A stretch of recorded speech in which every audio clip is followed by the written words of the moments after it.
Welcome to the Eduonix Learn to Set Up Websites from Scratch series. In this course you'll learn how to do all the things that are involved in setting up a website.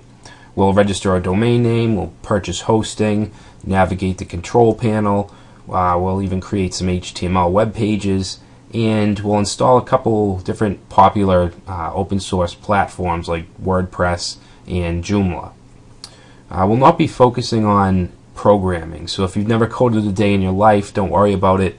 Anyone can do the stuff we'll be doing, it's just a matter of learning how. So before I go on and describe the chapters in the series, I just want to show you that we're offering a 30% off coupon for HostGator services, and we'll be using HostGator in this course to register our domain name, to purchase shared hosting, among other things. So the code is Eduonix30, and you want to go to the link that we have right here. Okay, go to this link. When you make the purchase, just pop in the code and you'll get 30% off. Alright, so now that that's out of the way, let's get to Chapter 1. So Chapter 1 will be basically just an introduction, of course the course introduction, which is what we're doing now. We'll talk about what a website is, what components go into a website, so the domain name, hosting, things like that. We'll talk about the different types of websites, from static HTML to dynamic websites like WordPress and Joomla. And then we'll talk about HostGator web services and what's offered there, as far as domain names and hosting. So Chapter 2 will be all about domain names. We'll have kind of a domain name history, what it is. We'll talk about the naming rules and conventions, what's allowed in a domain name and what's not.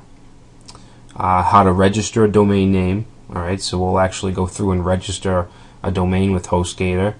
I'll talk about how to transfer a domain name from one registrar to another.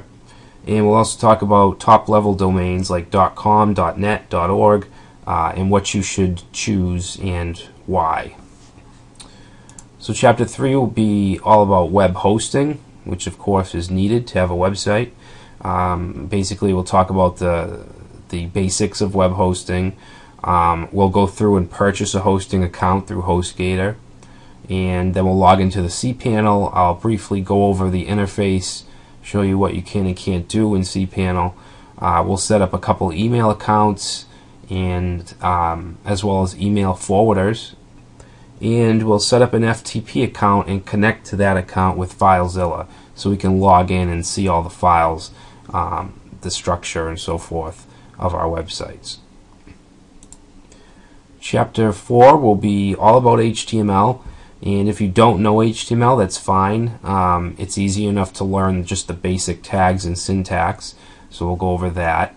We'll build a bare bones web page, which will basically just have the needed structure to create an HTML5 document. And we'll also upload it, and we'll navigate to it in the browser. We'll add content and new pages. So we're basically just going to create a quick site that'll have an About Us home page, an About Us page, and a services page. So nothing too fancy. We'll create a contact form in HTML. The contact form won't work because it needs server-side programming to be able to actually send the email. But we will go over how to create the form and also how to include inline images in our web pages. And finally, we'll talk about CSS and styling, so we can change the view of the website and how it looks. And then finally, we'll look into dynamic websites, platforms like WordPress, which is a blogging system, Joomla, which is a content management system, and Magento, which is an e-commerce platform or a shopping cart. And we're going to be installing all of these with Quick Install, which comes with cPanel and HostGator. And I'll also show you how to create MySQL databases, and we're going to create a couple subdomains. We're going to install the WordPress, Joomla, and Magento all on their own subdomain. So that's a quick summary of what we'll be doing. If you've never done anything like this before, again, it's not that hard. Anyone that sits down and pays attention through the course will be able to set up a website. Obviously, you won't be a brilliant programmer, but you'll be able to set up a basic website.